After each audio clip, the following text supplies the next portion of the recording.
Hello and welcome to In a Spiritual Sense, where we discuss all things spiritual. From growing your intuition, speaking with spirit guides, diving into past lives, the paranormal, and more, join me, Stacey Piagno, where we work to bridge the gap between science and spirit.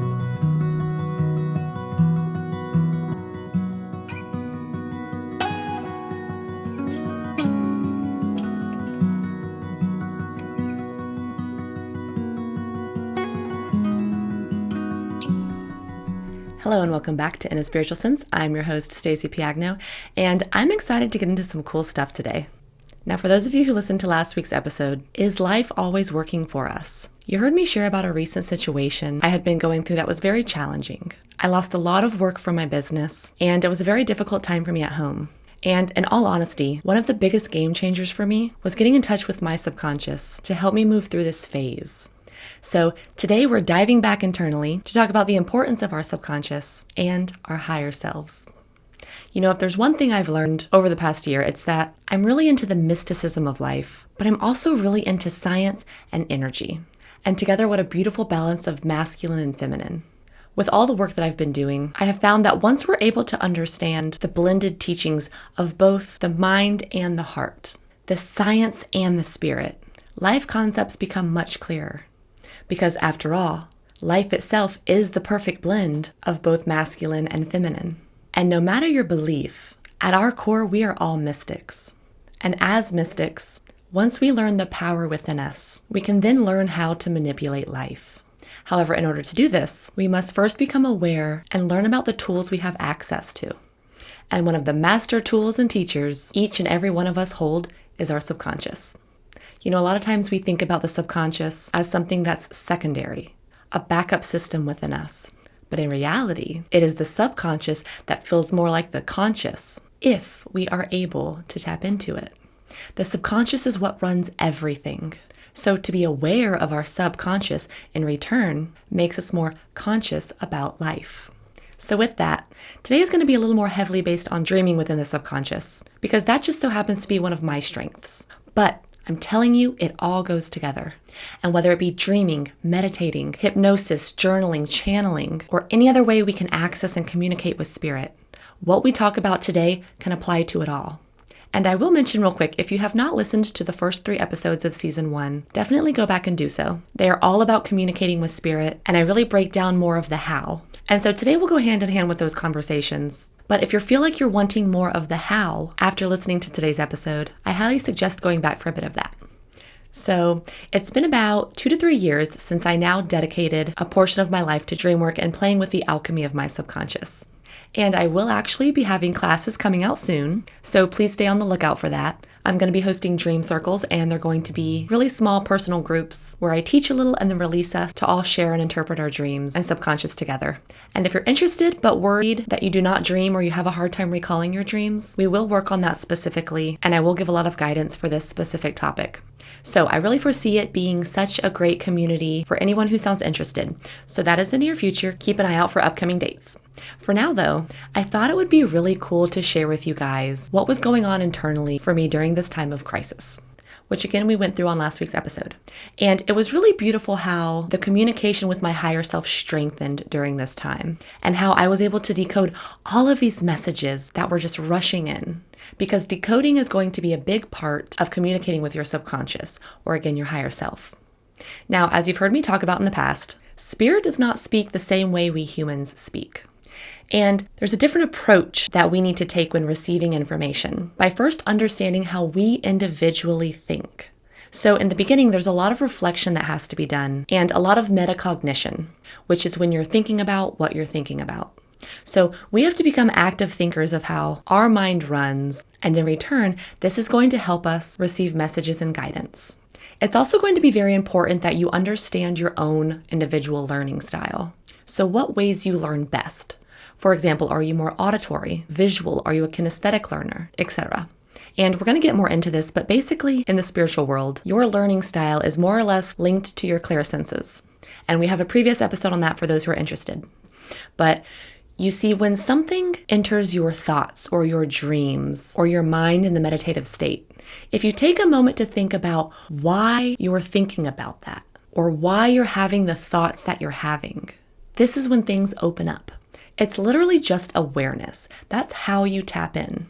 So when spirit is trying to get a hold of us, or there's something that needs to come out within our subconscious, it's really important that we have the space to first receive the messages, and then we stay open to everything.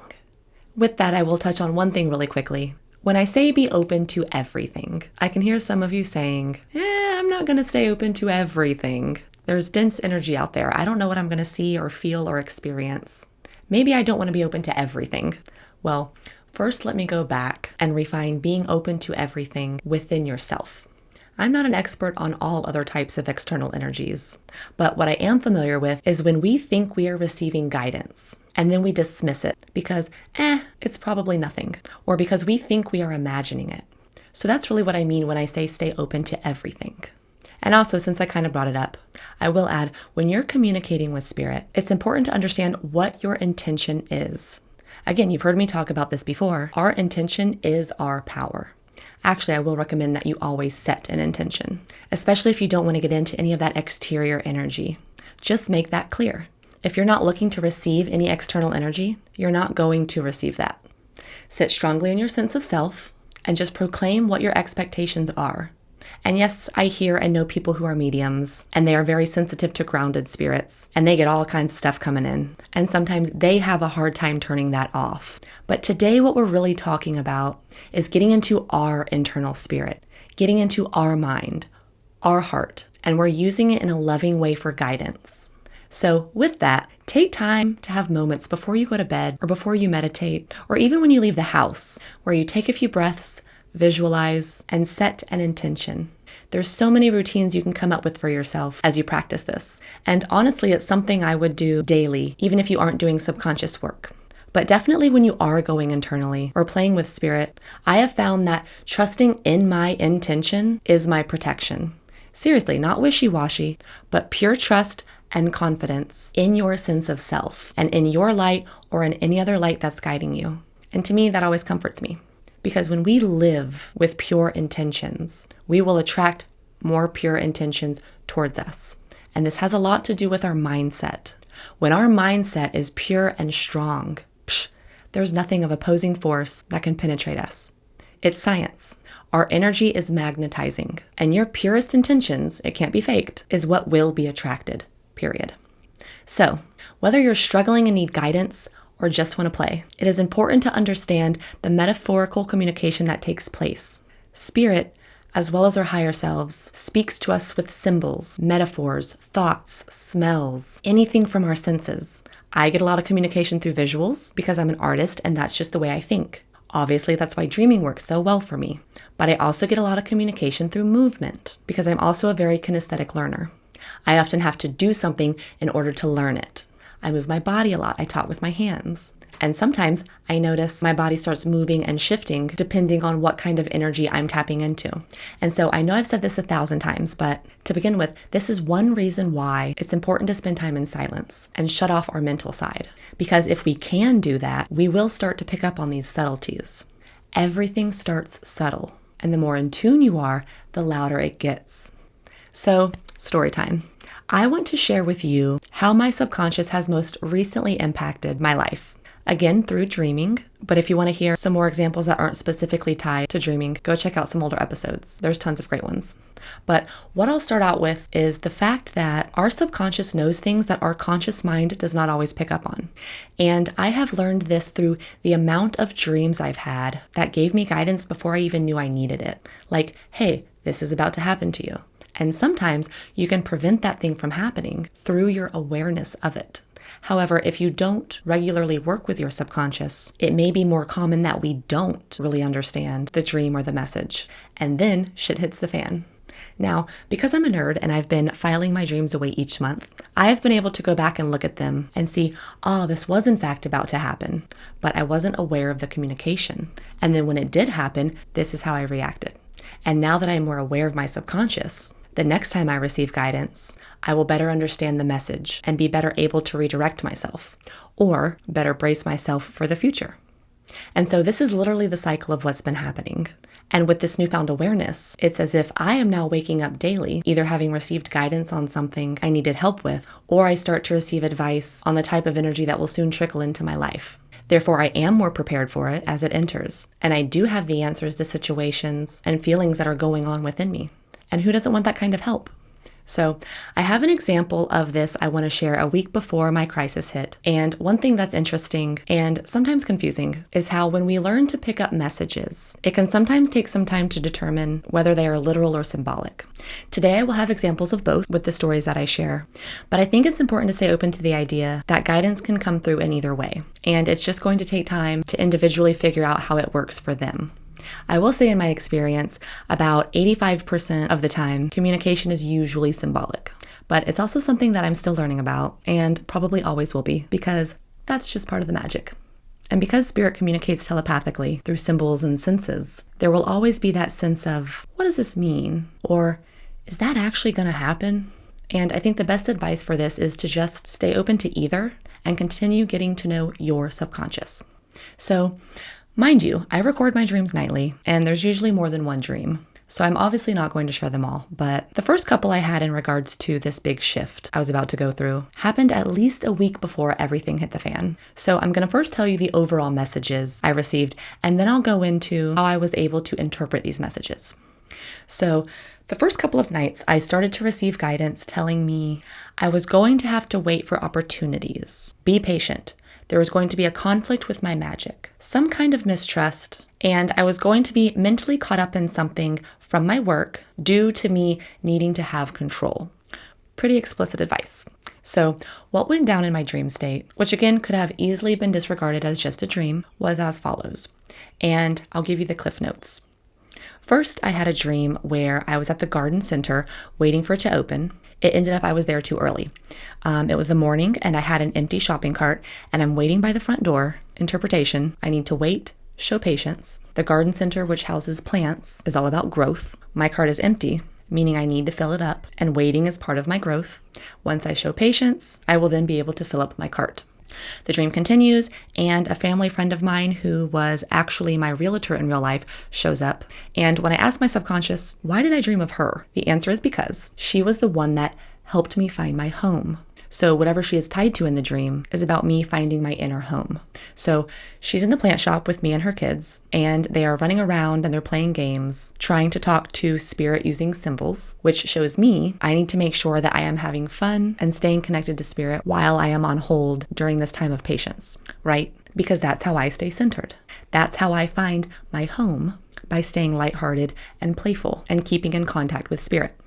Then the dream shifts to an old neighbor of mine who kind of represents conflict. And I was out playing basketball in the street at her house. And usually when I dream of playing basketball, the theme is tied to me wanting to show off a little bit. Like I want people to see how good I am, that kind of thing. So I'm playing and then I have to keep stopping because cars are coming by, which are obstacles. Again, patience is a theme. And then before you know it, it changes to Santa getting stuck in her chimney. So what does Santa represent to me? Well, it's the spirit of magic, the spirit of compassion. And Santa is at the home of someone who represents conflict. And he's stuck in the chimney. The magic, the positivity, the compassion is stuck in conflict. See how this works?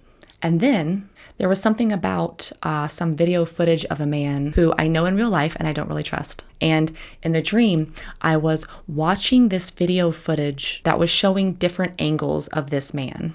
So it's all about separating yourself from this mistrusting, dishonest thing, which is what that character represented, and watching it as if it's a video. And by watching this character, or soon to be future situation, from different angles, it will in return give me different perspectives of this thing that is not serving me. So that was the first dream. I had several others that were very similar in regards to having similar themes and similar advice. Like a really good one that I'll also share incorporated this person in my life who represents overworking.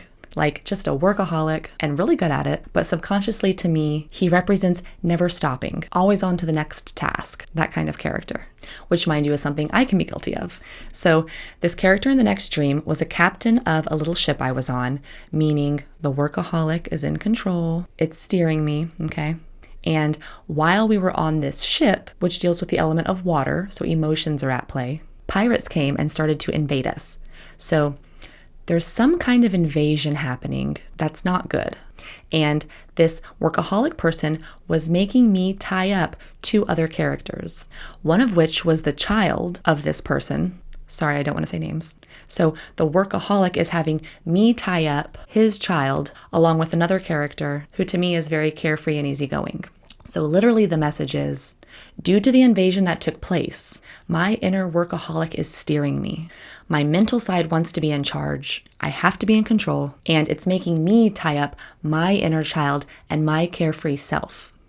And I remember thinking in the dream, I don't want to be tying them up, but I have to follow orders. I have to follow the controlling way because those are the orders.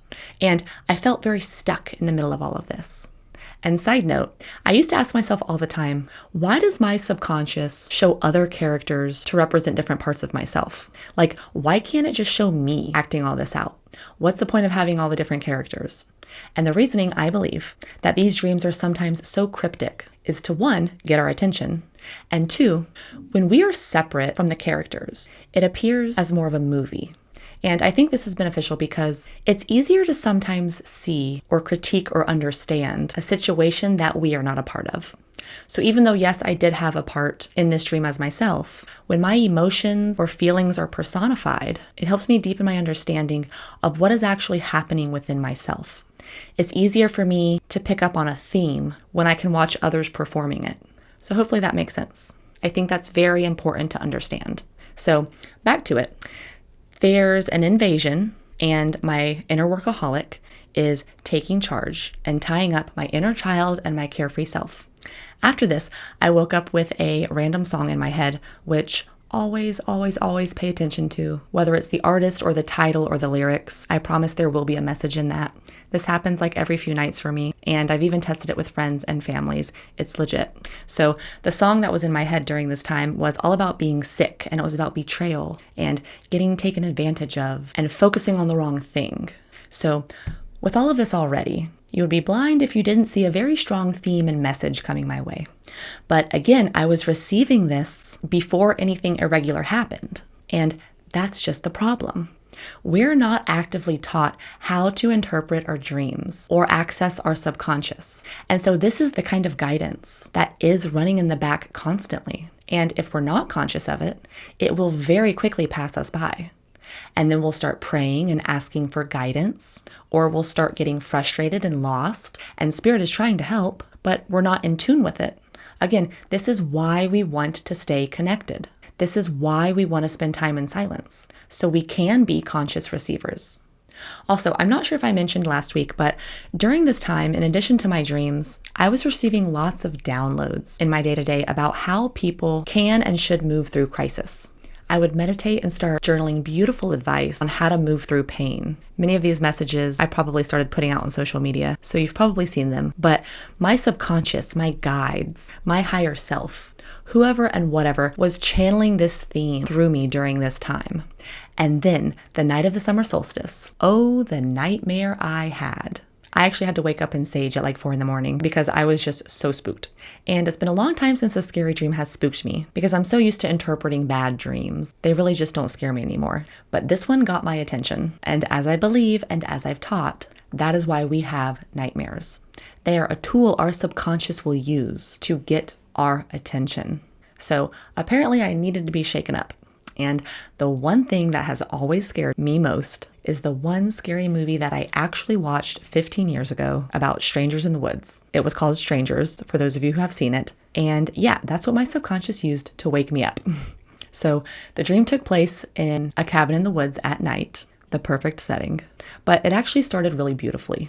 I was in a little magical room with dream catchers, and it was like my art room. And I later ended up flying in the sky like Peter Pan, and I had the big shaggy dog with me, like my friend and my protector. So I was very protected between the dream catchers and the dog. And I remember I was consciously learning how to fly. Like, yeah, this is it. This is how you do it. And it was so freeing, and it was a very beautiful moment. Then I'm back in the cabin, and I start to see people pop up in the windows. And I am now feeling unsafe, and I'm scared. And so my partner at the time was with me in this dream, along with myself and my very carefree friend, and we all jump in the car trying to drive away. And night changes to morning, so there's a continuation of something, and my partner's driving the car and he's going really slow, and I'm like yelling, "Come on, go faster," and I am completely not the one in control. Remember, that's a theme. And so I have to be patient during this unsettling thing.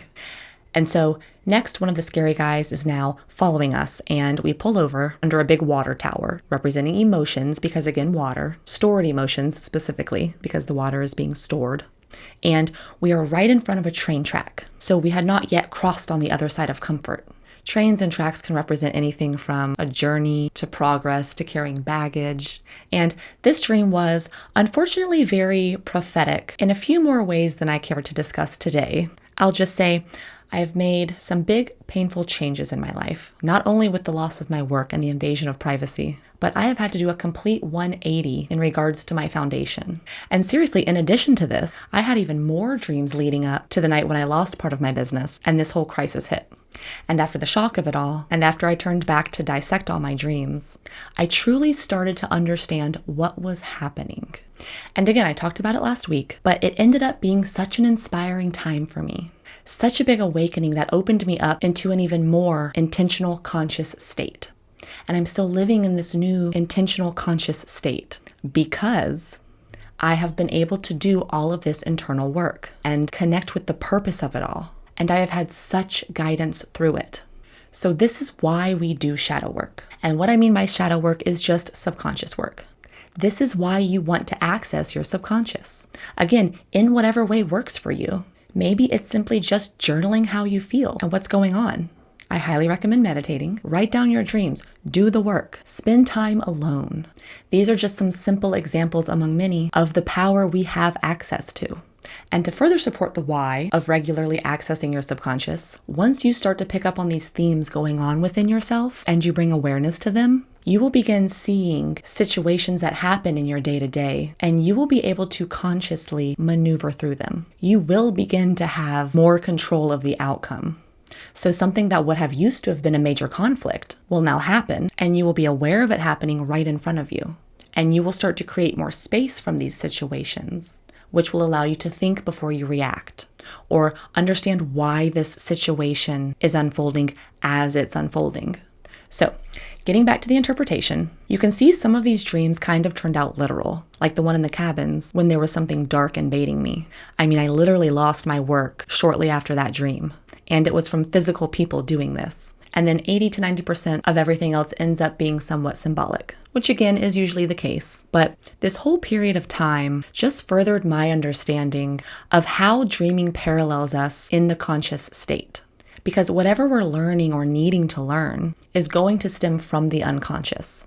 And then it's going to push its way into our conscious lives. And so if we are aware of this, we can sometimes just experience what it is our soul needs in the dream state and learn from it so it doesn't have to unfold into our physical state. And this is more or less an example of prophetic dreaming or situations and lessons that happen in the subconscious before they unfold into the material world. But also sometimes that event will still unfold in our day-to-day. But if we react from a place of understanding, like this is going to happen so I can learn patience or love or XYZ, then when it does happen, it won't really be so devastating. It will just be another thing that happens on the exterior while we are strongly rooted on the interior. And again, in addition to these preventative dreams, you can also have dreams that give guidance after a situation has happened. Maybe something happens and we still need more help. We still need guidance because we're human and we're not perfect and this life is challenging. So we dive back into the subconscious for help. Trust me, I had many more dreams after all this happened to continue driving in the point. And so the reason why recording your dreams and thoughts can help you is because it gives you a chance to remember and view any situation as a movie, and therefore disassociate from it to better grasp what and why it's happening. And if dreaming isn't your thing, try sitting and visualizing the actual situation you are struggling with from start to finish. Because whether you are dreaming or meditating or just visualizing, the themes you need to come up are going to come up. That's why it's important for us to understand how we ourselves think. Like when I start giving my power away or getting off track, Lion King themes start coming up in my dreams. And yes, I love the Lion King and I love Disney and that's my era. And maybe I watched Lion King before bed, so that's why I dreamt it. I hear that a lot. But whether I watched it or not, why is it that my subconscious chose to dream of that and not something else? Why did my subconscious choose to add that little detail of Rafiki and Simba on a jacket that was handed to me while I was standing under a doorway? This is an actual dream, by the way. Is it because I like The Lion King? No. It's because I'm falling off track, and there was a pivotal moment in that movie where Rafiki empowers Simba to step back in his role and back into his purpose. And that's what those characters mean to me. Rafiki representing our connection to spirit. He's the medicine man. He then guides Simba and pushes him back on track. And the detail of me standing under the doorway represents my transitioning. And the jacket was handed to me from a character known for guidance. And jackets are comfort and warmth, right? So you see how the details we receive are not at all random, but in fact pivotal to helping us receive messages. Our higher self, our subconscious, knows what we need. And there is nothing random about the details of what we experience. We just have to listen. And we have to put in a little bit of effort to understanding the language that takes place. So, if you want to better see themes coming in your life before they actually do, if you want to receive guidance and wisdom before, during, or after any situation, if you want to heal feelings or confusion in half the time that it would normally take for you to heal them, if you want to stop yourself from going down unhealthy paths or making choices that are unserving to your future, then befriend your subconscious. Get to understand how it works and actively check in. Our bodies are literally our vehicles, and in order for them to function properly, we have to keep them clean. And in order to do that, we have to know all the nooks and crannies and hidden parts. We have to understand how it's wired and how to use it to maneuver through life. I mean, this is the vessel that we use to have experiences. This is the car we use to take us on trips, and it's ours. We've bought it for the duration of this lifetime. So don't you want to know how to use it? How to make all your trips or experiences better worthwhile? This is why you want to play in your subconscious. This is why I made this episode, to give you tangible reasons on the why. Why do the work? Why do the meditation? Why do the journaling or the art or whatever it is that will help you connect with spirit? It creates ease.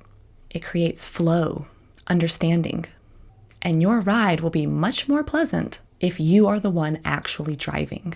So, with that, I really hope you enjoyed today's episode and use it to inspire those around you. And I will see you next week on In a Spiritual Sense. For those looking to connect further, please feel free to send emails to info@inaspiritualsense.com or hit me up on Instagram, where you can find weekly inspiration and updates. I look forward to connecting with you.